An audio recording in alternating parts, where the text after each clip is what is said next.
পার্শ্ববর্তী যে আমাদের দেশগুলো রয়েছে যাদের সাথে আমরা সরাসরি কানেক্টেড, তারা যদি বাংলাদেশ রাষ্ট্রের কথা চিন্তা না করে কোনো একটি ভাগ ইচ্ছা মতো খুলে দেয়, তাহলে আমরা বলবো যে এই কার্যক্রমটি পরবর্তীতে বাংলাদেশের সাথে তাদের সম্পর্ক কেমন হবে সেটি নির্ধারণ করবে। আমরা কখনো এটি বলবো না অবিবেচকের মতো যে আপনার ওইদিকে পানিতে ভেসে যাক তারপর আটকে রাখতে হবে, কিন্তু এটা যেন নিয়ম মাফিক, একটি প্রোটোকল মাফিক, একটি পরিবার মতো হয়। পূর্বে থেকে এই বিষয়ে আলোচনা থাকতে হবে। আচ্ছা, আমাদের জায়গা থেকে প্রথম একটা কথা বলি।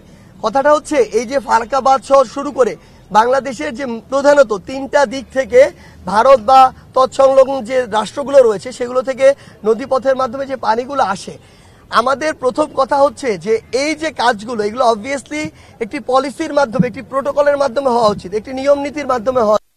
এখন পার্শ্ববর্তী যে আমাদের দেশগুলো রয়েছে যাদের সাথে আমরা সরাসরি কানেক্টেড, তারা যদি বাংলাদেশ রাষ্ট্রের কথা চিন্তা না করে শুধু নিজেদের সুবিধার কথা চিন্তা করে কোনো একটি ভাগ ইচ্ছা মতো খুলে দেয়, তাহলে আমরা বলবো যে এই কার্যক্রমটি বা তার এই কাজটি পরবর্তীতে বাংলাদেশের সাথে তাদের সম্পর্ক কেমন হবে সেটি নির্ধারণ করবে।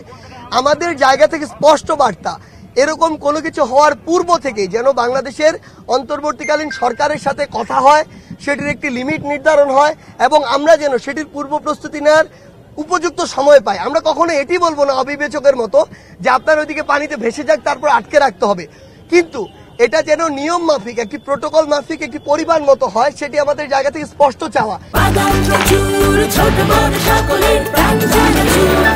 স্বাদে ভরপুর প্রাণ চানাচুর, এবং অবশ্যই পূর্বে থেকে এই বিষয়ে আলোচনা থাকতে হবে এবং ওই অনুযায়ী যেন আমরা আমাদের কর্মপদ্ধতি নির্ধারণ করতে পারি, সেই সময়টুকু থাকতে হবে।